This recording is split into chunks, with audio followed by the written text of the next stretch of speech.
بسم اللہ الرحمن الرحیم۔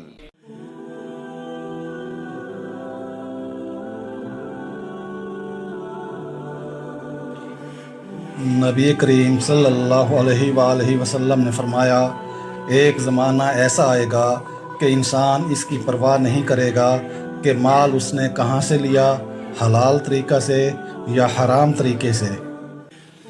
نبی کریم صلی اللہ علیہ وآلہ وسلم جب کبھی سفر سے واپس آتے اور مدینہ کی دیواروں کو دیکھتے تو اپنی سواری تیز فرما دیتے، اور اگر کسی جانور کی پشت پر ہوتے تو مدینہ کی محبت میں اسے ایڑ لگاتے۔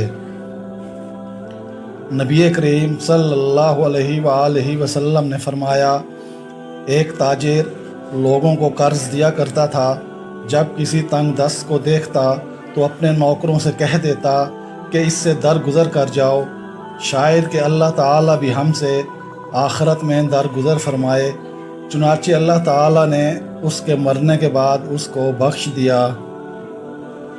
رسول کریم صلی اللہ علیہ وآلہ وسلم نے فرمایا، کوئی ایسا شہر نہیں ملے گا جسے دجال پامال نہ کرے گا سوائے مکہ اور مدینہ کے۔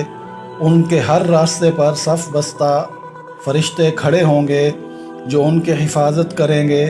پھر مدینہ کی زمین 3 مرتبہ کانپے گی، جس سے ایک ایک کافر اور منافق کو اللہ تعالیٰ اس میں سے باہر کر دے گا۔